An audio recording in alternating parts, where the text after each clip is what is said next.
G'day YouTube, Warbles on a lot here. I'm going to make a movie about the Dead Parents Club because the founder of the Dead Parents Club, my oldest friend, went into her grave last Thursday. Today's Tuesday. I knew she was sick. I knew she was gravely ill. I did not expect her to die any time this side of Christmas.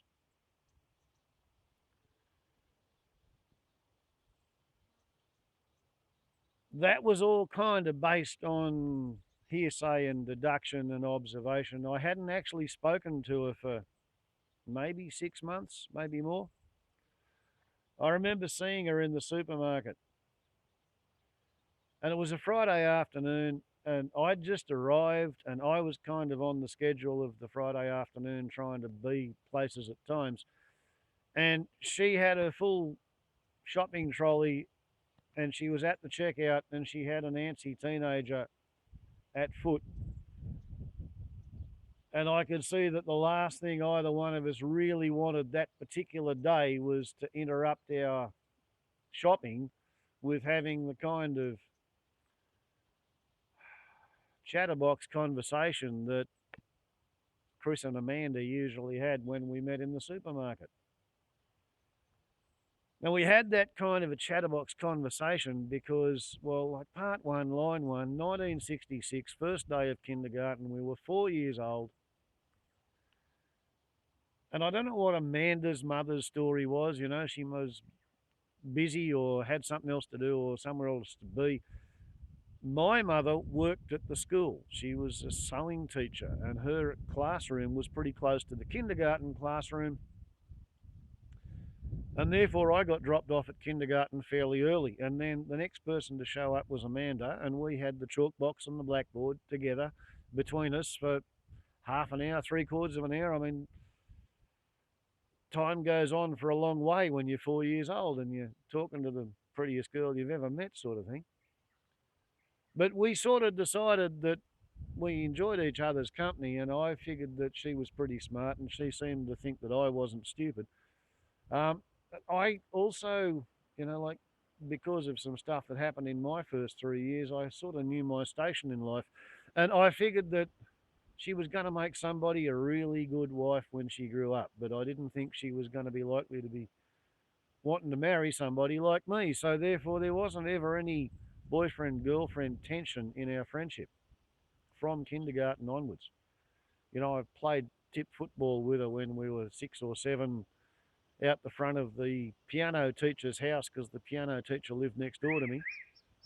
And Amanda hadn't figured out that if you get a bull ant to bite you on the finger, your finger swells up and you can't play the piano so you can get out of that. Eventually, your parents realise when you only get bitten on Tuesdays and Thursdays in time for the piano lesson, there's no point paying for the piano lessons. So I got out of the piano lessons, but I did get to play tip football with Amanda. And, there were the obligatory primary school dancing lessons, so I can't say that I've never danced with Amanda. And in kindergarten, they used to make us line up 2 by 2 and hold hands, the boys and the girls, while marching around the playground. So yes, I have held hands with Amanda. But I've never billed and cooed with Amanda.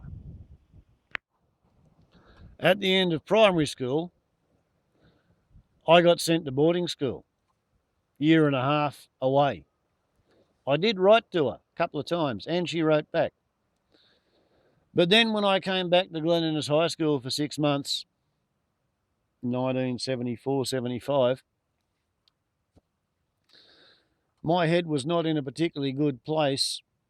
The school I'd been to had not had any academic grading between the classes, so I didn't have any academic standing at Glen Innes High. And whereas in primary school I'd always been in the A class and up near the top half of it with Amanda, I got stuck in the C class because I had no standing, and that was where they had a spare seat. So I got to be kind of like the class clown, and Amanda and the rest of the kids that I'd been in primary school with, they continued on along the onward and upward track. And then 6 months after I got to Glen Innes High, I got shipped off to boarding school again. the lapsed Presbyterian at a Catholic boarding school. It's a good way to turn a young kid into an atheist. But anyway, all that happened. I came back from boarding school on the train, registered my car, jumped in the car, went off down to Barrel, worked at Old Barrel Airfield, got my first aeroplane. It taught me to fly. I brought it home on the roof of the Morris 1100, showed up back in town, and I was, pretty pleased with myself. And then I heard that Amanda was engaged. She come out of year 12 or sixth form, as we call it then, and bang, she got engaged pretty much straight away. And then she got married. So we were never ever single in the same town at the same time since we were in primary school. So no chance for any of that sort of stuff at all whatsoever, which was kind of good in a way. It meant there was never any tension, boyfriend, girlfriend wise, in the relationship. Then 1982, I was in Sydney as a student nurse, and I heard that Amanda's father had kind of suddenly died. There was a town meeting, and he got up and expressed his opinion and sat down and dropped dead, sort of thing. I don't know how accurate that particular characterisation is, but it's what I heard in Sydney, and I was really sad that A, it had happened, and B, that I couldn't be in town for the funeral. Scroll time along a little bit, and a few months later I was in town, and I was following my father's coffin down the aisle of the church, and I was marvelling at how many people had taken time out of their day to come and help me bury my father, sort of thing. I mean, there was my mother and uncles and aunties and my half siblings and their spouses and kids and all the rest of it. But we got to the end of the aisle, and just before I got out the door, there was Amanda locking eyes with me. And it was only months since she'd buried her father, and I knew that it made me feel just that little bit less miserable to see somebody from my kindergarten class, let alone, the one kid who she and I felt like we were the experts when everybody else showed up because we'd had an hour's extra experience of being at school that they hadn't had. So they were the after-hands, and we were the elite, we knew what it was like. And she'd buried her father, and there she was helping me bury mine. And it made a really big impression on me, and we didn't talk about it on the day. I didn't see her after that glance, But a couple of years later, when I was back in town, I was registered nurse in charge of the Vegetable Creek Hospital, and Amanda was working in town. I think her mother and her sister had the railway station store. But another one of our school friends was burying a parent, and Amanda and I turned up for Mel Ellam's funeral and met, by circumstance, happenstance, coincidence there. And we sort of nodded to each other and had a bit of a talk, but we didn't talk a lot about it. And then I think the next person in our class who was burying a parent might have been Heather Crofts. And by that stage, we were talking about the phenomenon that, she'd made me feel better, and I noticed she was turning up to funerals. Therefore, I started turning up to funerals. We called it the Dead Parents Club because it's not until you've buried a parent that you understand what a beneficial therapeutic thing it is to see somebody you went to kindergarten with show up to help you bury your parent. So by the time Robin Scott was burying her mother, it was de rigueur, we had it down pat. It didn't really keep going because as we got older, it wasn't such an unusual thing for our peers to be burying a parent. And there's a few people in town who I went to school with who I didn't show up to their parents' funeral, and I'm sorry about that. But my life was just going in other directions and places. But I'll lay a bet Amanda showed up. Every one of the kids that we were in kindergarten with who's buried a parent in town, she went to the funeral.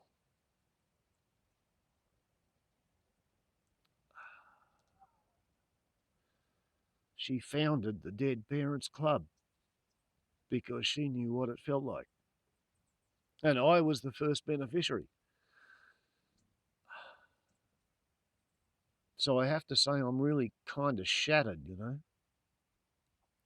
And as I said, I didn't have a whole lot to do with her. We lived on different roads, literally. You know, she was on the old Grafton Road. She was, you know, sort of halfway between a Waitalaba and Arunacella. I had a lot of friends on Waitalaba, and I had a friend who owned Arunacella, 100 acres. It used to be called Bruises Creek. Now, there's the thing. People who are familiar with my channel, they know that I'm the Phil on the hill.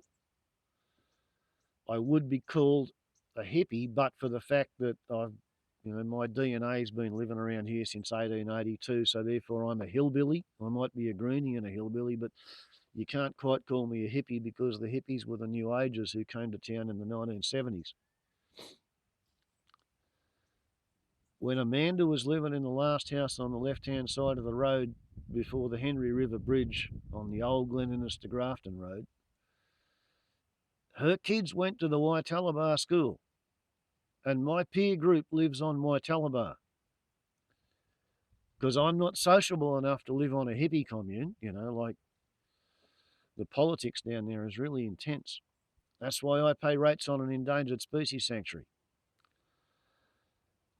But every time we saw each other in the supermarket or in the main street, we would at least acknowledge each other and generally stop and chat for about 15 minutes. And Amanda's kids probably hate me because their major encounters or memorial events where they can recall me at all are going to be where they were going somewhere with their mother, and then she stopped to talk to this crazy bearded hillbilly who she was in kindergarten with. But yeah, well, I used to visit Amanda and Terry when I was on my way to and from visiting Canada John, who lived at Arunacella. And then in 1995, when Canada John, well, he basically conducted a kamikaze attack on a sheep in his 35 horsepower ultralight. We had a few more occasions where I visited, but then they moved out of the Man River Valley to Farrakabad, and I don't often go to Inverell. So, yeah, I never visited Amanda in a new house, and she never got to show up here and find out how the other half live, and we only ever encountered each other in the supermarket. Last time I saw her was probably 6 months ago, and I didn't talk to her because she was busy and I was busy, and on the day that was the right thing to do. A couple of months ago, I heard she was gravely ill, had surgery, was receiving chemotherapy. Maybe a month ago, I heard that there was one more hit of chemotherapy ready to go. Last week, I went to town and there was her death notice hanging up on the wall. Amanda Louise Waters. I didn't know that I was just a fraction older than her because I was born in February 1961.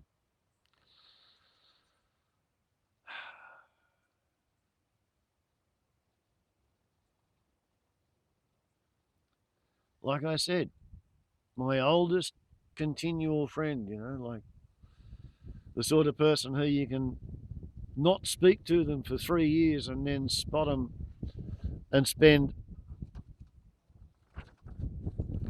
half an hour chatting in the main street and feel like it was the highlight of your day just to talk to them. And I do not suggest in any way that she ever saw me that way. You know, like I'm pretty sure I wasn't the most important person that she can recall from childhood, but because I was a person from childhood and we got along well and each one of us thought the other one wasn't stupid, we had a good friendship. And I am shattered that she's pushing up daisies.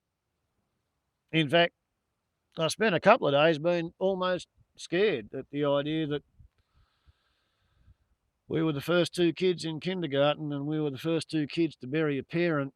Now she's pushing up daisies. Gee, I hope I don't have to push up daisies at the same interval after she's dead that my father died after her father died.